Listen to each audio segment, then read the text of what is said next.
live in a very old house in Paris. It was built way back in the 1880s. You can tell just by looking at it. All the houses in the area are very old, and mine is one of them. Everyone who lived in this area always seemed afraid of these haunted houses and tried to move to a different area. But I never understood why. Not until me and my brother moved in for our first year in college. I have seen and heard some very weird things in my house, but couldn't understand why. I didn't want to believe there was anything unusual going on, not at first. But as the months carried on, it became harder and harder to deny that there was something not quite right about this house. And one day, my older neighbor told me something that I did not know before, even though it was not a secret. There was an empire of death beneath these streets. The centuries-old tunnels that had existed beneath the streets of Paris since the 13th century, remnants of time when limestone quarries were mined to build Paris into this thriving city. As Paris grew into its role as a major European hub, it eventually ran into a major problem.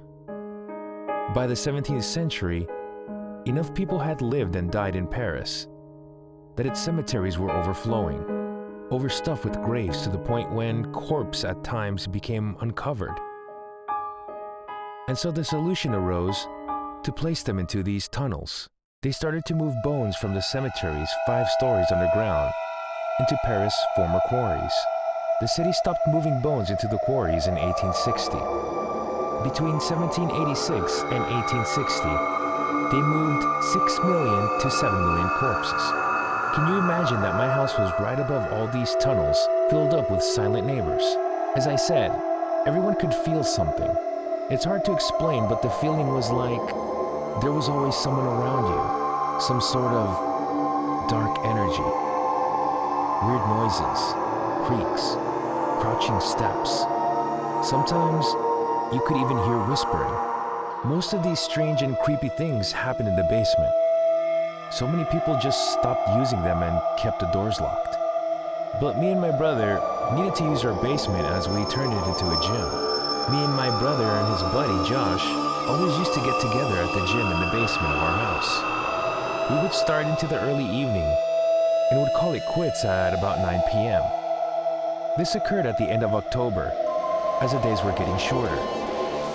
We had just finished at the gym when we decided to visit another friend. My brother handed his car keys to Josh so he could start the car. Me and Josh had filed out of the basement and was outside sitting in my brother's BMW, waiting for him. My brother remembered that he had left his wallet on the top of the cabinet, in the basement, and went back to go get it. Now, the basement is not clean.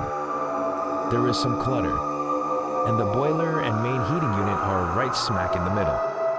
So my brother returning to the basement, even before he saw anything, this feeling of dread and uneasiness began to wash over him.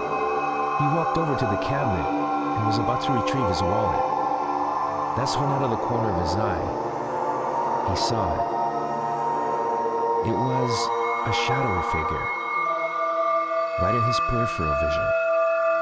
Immediately he froze, not knowing what to do at first.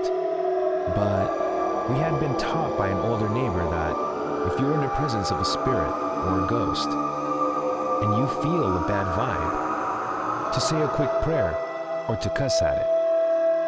My brother chose the latter, basically swearing at the ghost and telling it to go away.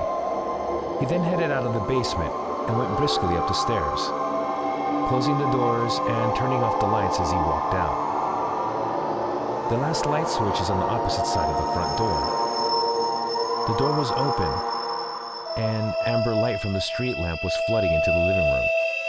My brother said he felt something at his back, but at no point did he turn around. Still nervous, he flicked off the last light switch and closed the door behind him. And the house went dark. He stepped outside and pulled the door closed behind him. He headed towards the parking spot where the two of us were, still waiting in the car. My brother began to relax as he got closer. He began to smile and think things over in his head, deciding that he'd been acting silly and that he'd just gotten spooked for no reason. He climbed into the driver's side of the BMW and put on his seatbelt. He was getting ready to pull out of the parking spot directly in front of the house when Josh asked, "Hey, wait. What about those two guys? Who are they?" My brother answered, "What do you mean? Which two guys? Did you see anybody else?" Then Josh asked, "So who were those people in black walking behind you when you were leaving the house?"